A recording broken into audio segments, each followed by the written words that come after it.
حقیقتاً افسوس اور مایوس کن بات یہ ہے کہ آج بھی کچھ نوجوان مسلمان ایسے ہیں جو دنیا بھر کے مشہور شخصیت اور سیلیبریٹیز کے بارے میں بہت کچھ جانتے ہیں، لیکن اپنے ہی نبی کریم صلی اللہ علیہ وآلہ وسلم اور اپنے دین کے رہنماؤں کی شخصیت کے بارے میں بہت ہی کم یا شاید کچھ بھی نہیں جانتے۔ یہ دراصل اس بات کی واضح دلیل ہے کہ کچھ لوگ دانستہ اور نادانستہ طور پر اسلام سے دور ہو چکے ہیں۔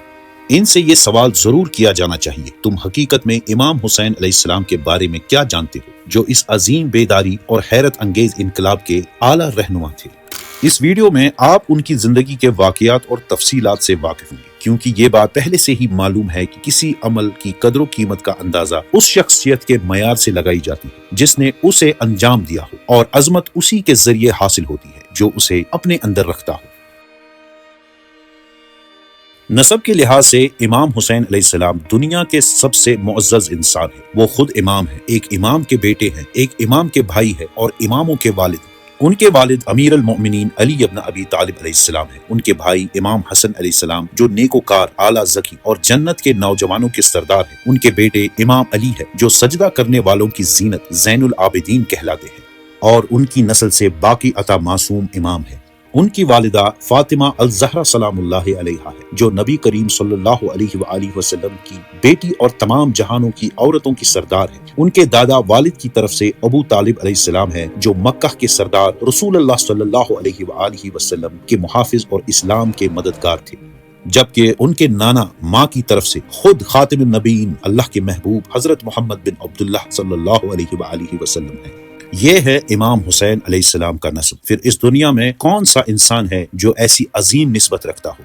کیا پوری دنیا میں کسی کے پاس ایسی معزز نسب کی جمع ہو سکتی ہے؟ اس کے ساتھ ساتھ اس کی یہ شرافت بھی ہے کہ وہ اللہ کے نزدیک بلند مرتبہ رکھتا ہے اور اسلام میں اس کا مقام نہایت اعلیٰ ہے۔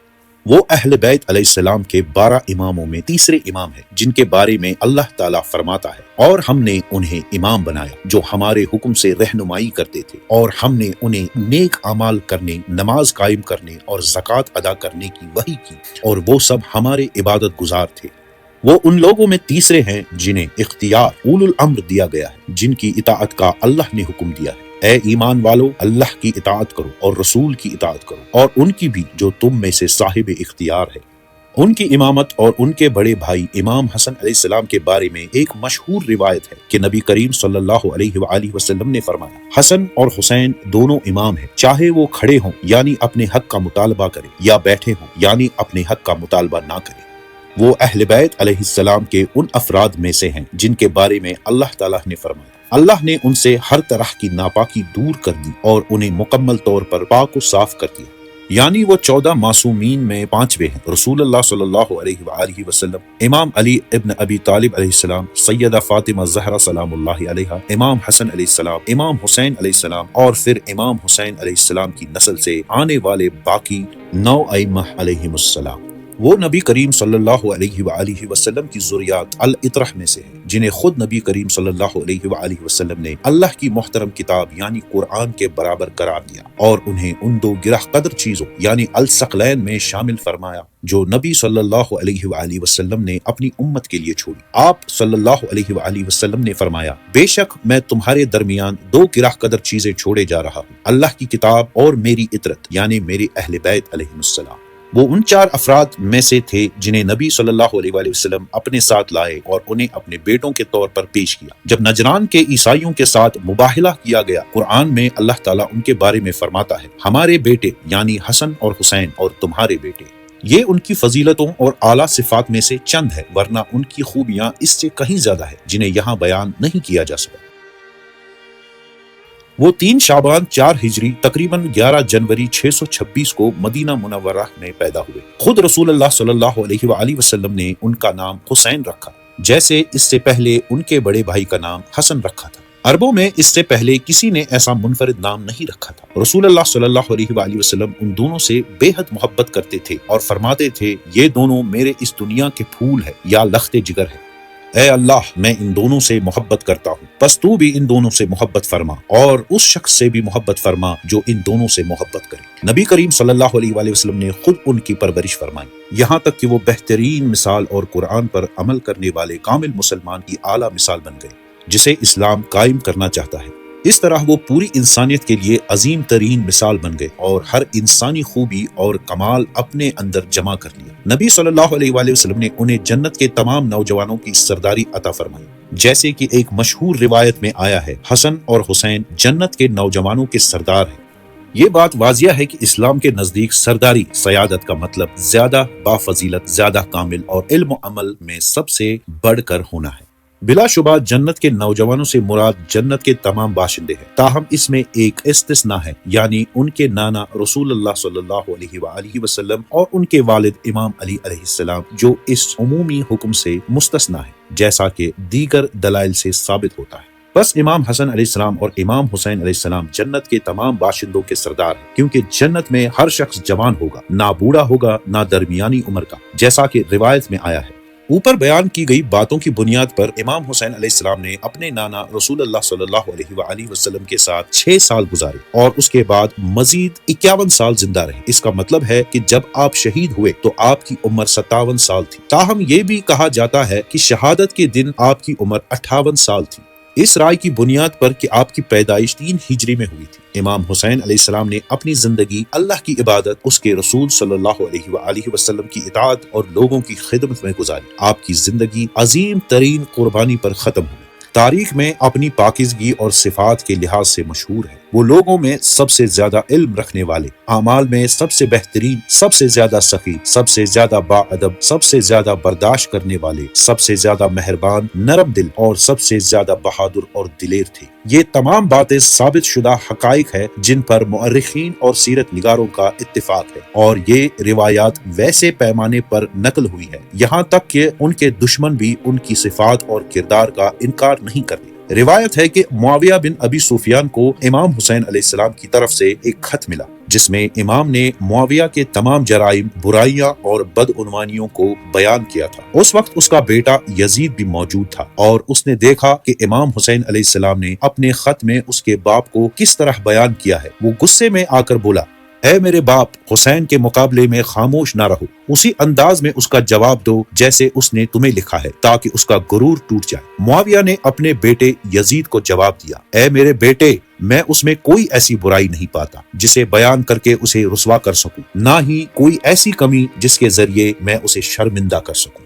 یہ بات وضاح کرنے کے لیے کافی ہے کہ امام حسین علیہ السلام کے قاتل نے جب اس نے آپ علیہ السلام کا مبارک سر ہاتھ میں اٹھایا ہوا تھا، وہ ملعون خولی بن یزید الاصباہی ہو یا بدبخت شمر بن ذوالجوشن، اسی فاسد گورنر اور ظالم جنرل عبید اللہ بن زیاد کے سامنے پیش کیا اور فخر سے کہا، اے امیر، میری تھیلی کو سونے اور چاندی سے بھر دو، کیونکہ میں نے ایک بڑے بادشاہ کو قتل کیا ہے۔ میں نے ایسے شخص کو قتل کیا ہے جس کے ماں باپ سب سے زیادہ معزز تھے، اور جب لوگ نسب کا ذکر کرتے ہیں تو وہ سب سے افضل ہے۔ اس پر ابن زیاد نے اسے جواب دیا، اگر تم جانتے تھے کہ وہ کون تھا تو پھر تم نے انہیں کیوں قتل کیا؟ خدا کی قسم تمہیں اس کا انجام ملے گا۔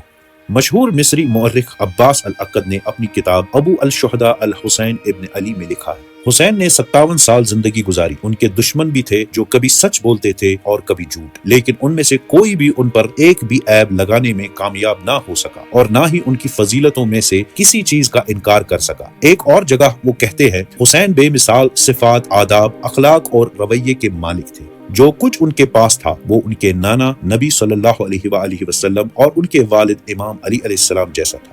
امام حسین علیہ السلام کے 4 بیٹے تھے۔ علی اکبر علیہ السلام سب سے بڑے، جو کربلا میں شہید ہوئے۔ امام علی السجاد زین العابدین علیہ السلام چوتھے امام، جو امام حسین علیہ السلام کے الہی طور پر مقرر جانشین تھے۔ علی الاصغر علیہ السلام سب سے چھوٹے تھے، اور عبداللہ علیہ السلام۔ ان سب کی مائیں مختلف تھیں۔ علی اکبر علیہ السلام کی والدہ لیلہ بنت مرہ ابن مسعود الثقفی تھی۔ امام علی السجاد علیہ السلام کی والدہ شاہ زنان شہر بانو تھی، جو بادشاہ یزدگار تیسرے کی بیٹی تھی، جو فارس کے آخری بادشاہ تھے، اور خسرو دوسرے، خسرو پرویز کے پوتے تھے، جو فارس کے آخری عظیم بادشاہ تھے۔ عبداللہ علیہ السلام کی والدہ الرباب بنت عمری القیس القلبی تھی۔ وہ سب کے سب عاشورہ کے دن شہید ہوئے، سوائے امام علی السجاد علیہ السلام کے، جو اپنی بیماری کی وجہ سے بچ گئے اور اپنی پھوپھی زینب سلام اللہ علیہا، امام حسن اور امام حسین علیہ السلام کی چھوٹی بہن کے ساتھ تھے، جو ان کا دفاع کر رہے تھے۔ رہا ان کی بیٹیوں کا تعلق تو وہ بھی 4 تھی، سکینہ سلام اللہ علیہا، فاطمہ الکبریٰ سب سے بڑی، فاطمہ الصغریٰ سب سے چھوٹی، اور رقیہ۔ ان سب نے امام حسین علیہ السلام کے ساتھ کربلا میں شرکت کی، سوائے فاطمہ الکبریٰ کے جنہیں امام حسین علیہ السلام نے مدینہ منورہ میں چھوڑ دیا تھا کیونکہ وہ سفر کے لیے زیادہ بیمار تھی۔ امام حسین علیہ السلام کے کئی بھائی بہن تھے لیکن صرف 6 کربلا میں ان کے ساتھ تھے۔ حضرت عباس ابن علی علیہ السلام اپنے 3 بھائیوں جعفر، عبداللہ اور عثمان کے ساتھ، ان کی والدہ فاطمہ بنت حزام ابن خالد الکلابیہ تھی اور ان کی کنیت ام البنین تھی۔ محمد ابن علی، ایک اور روایت کے مطابق ان کا نام عبداللہ تھا اور ان کی کنیت ابو بکر تھی۔ ان کی والدہ لیلہ بنت مسعود ابن خالد التمیمی تھی۔ عمر ابن علی، ان کی والدہ کا کوئی مستند تاریخی ریکارڈ موجود نہیں ہے۔ یہ بھی کہا جاتا ہے کہ امام حسین علیہ السلام کے ایک اور بھائی محمد الاصغر بھی ان کے ساتھ تھے جن کی والدہ ام ولد تھی۔ یہ 6 یا 7 بھائی امام حسین علیہ السلام کے ساتھ عاشورہ کے دن شہید ہوئے۔ ان میں سب سے افضل اور عظیم ابو الفضل العباس علیہ السلام تھے جو امام حسین علیہ السلام کے بعد اس دن کربلا میں بنی ہاشم میں سب سے بڑے تھے اور ان کی عمر 34 سال تھی، اسی لیے امام حسین علیہ السلام نے انہیں اپنا علم بردار بنایا۔ عباس علیہ السلام کو لشکر کا شیر کہا جاتا تھا۔ وہ خوبصورت مضبوط جسم کے مالک، قد میں لمبے تھے اور ان کا چہرہ چاند کے ہلال جیسا لگتا تھا، اسی وجہ سے انہیں ہاشمیوں کا چاند، قمر الہاشمیین کا لقب دیا گیا۔ عاشورہ کے دن وہ امام حسین علیہ السلام سے پہلے شہید ہونے والوں میں آخری تھے۔ ان کی شہادت کا امام علیہ السلام پر گہرا اثر ہوا جو ان کے زخمی جسم پر غم کرتے ہوئے یوں فرمانے لگے: اب میری کمر ٹوٹ گئی ہے، میری تدبیر ناکام ہو گئی اور میرے دشمن میری مصیبت پر خوش ہو رہے۔ امام حسین علیہ السلام کے چہرے پر یہ غم واضح طور پر نظر آ رہا تھا جب وہ عباس علیہ السلام پر گریہ کر رہے تھے۔ عباس علیہ السلام کے بلند مقام کو بیان کرتے ہوئے کچھ معصوم امام علیہ السلام نے ان کی فضیلت بیان کی ہے۔ ان کے والد امام علی علیہ السلام نے فرمایا: بے شک میرے بیٹے عباس علیہ السلام نے علم کو مکمل طور پر حاصل کر لیا ہے۔ امام زین العابدین علیہ السلام نے فرمایا: اللہ عباس پر رحم کرے، اس نے اپنے بھائی کو اپنے اوپر ترجیح دی اور اپنے بھائی کے لیے اپنی جان قربان کر دی، یہاں تک کہ اس کے دونوں بازو کٹ گئے۔ بس اللہ اسے ان کے بدلے 2 پر عطا کرے گا جن کے ذریعے وہ فرشتوں کے ساتھ جنت میں پرواز کرے گا، بالکل اسی طرح جیسے جعفر بن ابی طالب علیہ السلام کو دیے گئے تھے۔ بے شک عباس کا اللہ کے نزدیک ایسا مقام ہے کہ قیامت کے دن ہر شہید اس مقام کو حاصل کرنے کی تمنا کرے گا۔ امام جعفر الصادق علیہ السلام نے بھی واضح طور پر بیان کیا ہے کہ میرے چچا عباس ابن علی بصیرت کے مالک تھے، مضبوط ایمان رکھتے تھے، انہوں نے اپنے بھائی حسین کے ساتھ جہاد کیا، بہترین طریقے سے لڑے اور آخرکار شہید ہو گئے۔ امام زین العابدین علیہ السلام نے عباس علیہ السلام کو اسی جگہ تنہا دفن کیا جہاں وہ شہید ہوئے تاکہ بنو ہاشم کے درمیان ان کی فضیلت اور بلند مقام کو ظاہر کیا جا سکے۔ اسی وجہ سے انہوں نے حبیب ابن مظاہر الاسدی کو بھی الگ قبر میں دفن کیا تاکہ دوسرے اصحاب کے مقابلے میں حبیب کی فضیلت اور بلند مقام کو ظاہر کیا جا سکے۔ اللہ ان سب سے راضی ہو۔ اس موضوع پر ہم نے مختلف ایپیسوڈز بنائے ہیں جن میں امام حسین علیہ السلام کی زندگی کے بارے میں آپ بہت کچھ جانیں گے۔ مزید ایپیسوڈز دیکھنے کے لیے ہماری اس چینل کو سبسکرائب کیجئے، بیل آئیکن دبائیے اور شیئر اپنے فرینڈز کے ساتھ کیجئے تاکہ ہر کوئی امام حسین علیہ السلام کی زندگی کے بارے میں واضح طور پر جان سکے۔ ملتے ہیں اگلے ایپیسوڈ میں۔